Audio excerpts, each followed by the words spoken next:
Friends, ఈరోజు మనం mushroom masala gravy curry ఎలా ప్రిపేర్ చేయాలో ఈ వీడియోలో అయితే మనం చూద్దామండి. మనమైతే ఇక్కడ కర్రీ కోసం 2 ప్యాకెట్స్ మష్రూమ్స్ అయితే తీసుకున్నాము. ఇలా మష్రూమ్ తెచ్చుకున్న తర్వాత దీని మీద చెత్త ఏమీ లేకుండా ముందుగుండా అయితే మనం 3-4 టైమ్స్ వరకు వాష్ చేసుకొని నీట్గా ఇవి ఇంకా మనకి కర్రీ ఏ విధంగా పీసెస్ కావాలో అలా మనం కట్ చేసుకొని ఇలా రెడీగా ముందైతే పెట్టుకోవాలండి. నేనైతే ఇలా కాస్త పెద్ద ముక్కలుగానే కట్ చేసుకున్నాను.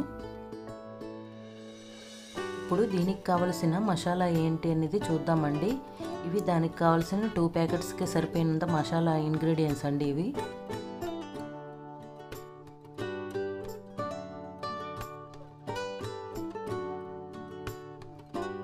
ముందైతే ఈ మసాలా ప్రిపేర్ చేసుకోవడం కోసం ఒక ప్యాన్ తీసుకొని అందులోనే 1 స్పూన్ వరకు ఆయిల్ వేసుకోవాలండి.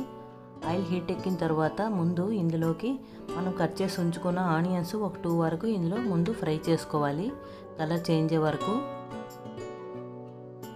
ఈ ఫ్రై అయ్యేంత వరకు మనం ఫ్లేమ్ అయితే సరే మీడియంలోనే ఉంచుకోవాలండి, హైలో పెట్టుకోకూడదు. ఎందుకంటే హైలో పెట్టుకుంటే త్వరగా మాడిపోతాయి కాబట్టి ఇలా మీడియం ఫ్లేమ్లో పెట్టుకొని మాత్రమే మనం ఫ్రై చేసుకోవాలి. ఇప్పుడు చూస్తున్నారు కదా, ఇంకైతే కలర్ చేంజ్ అయింది.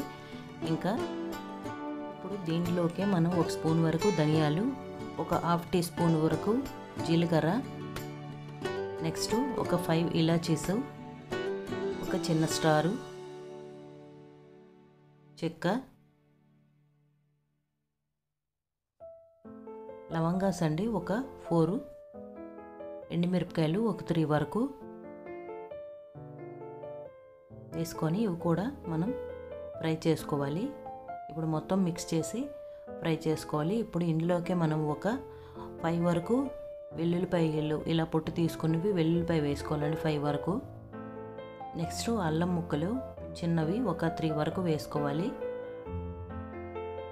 డైరెక్ట్గా అల్లం వెల్లుల్లిపాయ పేస్ట్ ఉన్న వేసుకోవచ్చండి.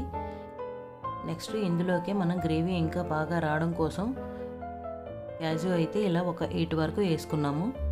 ఇదంతా మసాలా ప్రిపేర్ చేయడం కోసం బాగా ఫ్రై చేసుకున్న తర్వాత చల్లగైన తర్వాత ఇప్పుడైతే ఇవి మిక్సీలోకి ట్రాన్స్ఫర్ చేసుకుందాము. మిక్సీ జార్లో వేసుకున్న తర్వాత కొంచెం వాటర్ యాడ్ చేసుకొని ఇదైతే మనం ఒక పేస్ట్లా ప్రిపేర్ చేసుకొని కర్రీ కోసం ముందుగా రెడీ పెట్టుకోవాలి. ఇప్పుడైతే పేస్ట్ రెడీ అయింది. ఇప్పుడు మనం ఒక ప్యాన్ తీసుకొని వేరే ప్యాన్ తీసుకొని అందులోకి కర్రీకి సరిపోయినంత ఆయిల్ వేసుకొని ముందైతే ఇలా బిర్యానీ ఆకు వేసుకున్న తర్వాత అందులోకి ఇప్పుడు మనం ఏదైతే ముందుగున్న మసాలా పేస్ట్ రెడీ చేసి పెట్టుకున్నామో ఆ పేస్ట్ అనేది యాడ్ చేసుకోవాలి.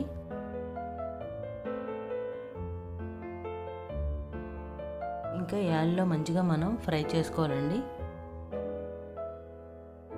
ఇప్పుడు ఇందులోకి సాల్ట్ కూడా యాడ్ చేసుకుంటున్నాం కర్రీకి సరిపోయినంత.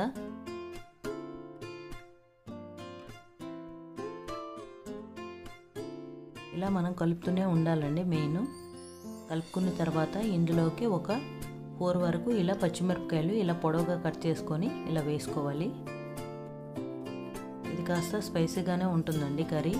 మనము పచ్చిమిరపకాయలు కూడా యాడ్ చేస్తున్నాము. ఇప్పుడైతే ఒక 10 మినిట్స్ వరకు సిమ్లో మీడియం ఫ్లేమ్లో పెట్టి మూత పెట్టి ఒక 10 మినిట్స్ తర్వాత చూస్తే ఇలా ఆయిల్ అనేది మనకి పైకి వస్తుంది. అంటే మనకి మసాలా అంతా బాగా ప్రిపేర్ అయ్యిందండి. ఇప్పుడు మనం కట్ చేసి ఉంచుకున్న మష్రూమ్ పీసెస్ ఏవైతే ఉన్నాయో మసాలా పేస్ట్ బాగా ఫ్రై అయిన తర్వాత ఇందులోకి ఈ మష్రూమ్ పీసెస్ అనేవి యాడ్ చేసుకోవాలి. యాడ్ చేసుకొని ఎక్కువ కలపకుండా మామూలుగా ఒక 2-3 టైమ్స్ కలుపుకోవాలి. అప్పుడే మనం పసుపు కూడా యాడ్ చేసుకుంటున్నాం కర్రీకి సరిపోయినంత. ఇలా మసాలా అంతా ఈ మష్రూమ్స్ పట్టిన తర్వాత దీనిపైన మూత పెట్టి ఒక 10 మినిట్స్ వరకు మనం ఉంచుదామండి. ఉంచితే మనకి కర్రీ అనేది ఇలా దగ్గరికి కాస్త మగ్గుతాయి మష్రూమ్స్ అనేవి. ఇప్పుడు ఇందులోకి మనం 1 స్పూన్ వరకు కారం కూడా యాడ్ చేసుకుంటున్నాము. ఈ మష్రూమ్ గ్రేవీ కర్రీ అనేది ఎవరైనా ఈజీగా ఇంట్లో ప్రిపేర్ చేసుకోవచ్చండి, చాలా ఈజీగా చేసుకోవచ్చు. ఇంకా కారం కూడా ఈ మష్రూమ్స్ పట్టేటట్టు ఒకసారి మంచిగా మిక్స్ చేసుకున్న తర్వాత మనకి గ్రేవీ ఎంత కావాలంటే చూసుకొని అంత వాటర్ యాడ్ చేసుకోవాలండి. వాటర్ యాడ్ చేసుకున్న తర్వాత ఒకసారి మొత్తం మిక్స్ అయ్యేటట్టు కలుపుకోవాలి. కలుపుకున్న తర్వాత ఇంకా ఒక 10 మినిట్స్ వరకు దీని మీద మూత పెట్టుకోవాలి. మూత పెట్టుకున్న తర్వాత తీస్తే ఇలా మనకి మంచిగా కుక్ అవుతుందండి మష్రూమ్స్. ఇలా ఫైనల్గా మనం ఇంకా కొత్తిమీర యాడ్ చేసుకోవాలి కర్రీకి. ఇలా ఒకసారి కలుపుకున్న తర్వాత మనకి ఎంత గ్రేవీ కావాలంటే అంత గ్రేవీతో ఉంచుకొని ఇది చపాతీ బిర్యానీ దేనిలోకైనా సూపర్గా ఉంటుందండి. మీరు ఇంట్లో ట్రై చేయండి, చాలా బాగుంటుంది. ఫస్ట్ టైం నా ఛానల్ చూస్తున్నట్టయితే సబ్స్క్రైబ్ చేయడం, లైక్ చేయడం అండ్ షేర్ చేయడం మర్చిపోకండి.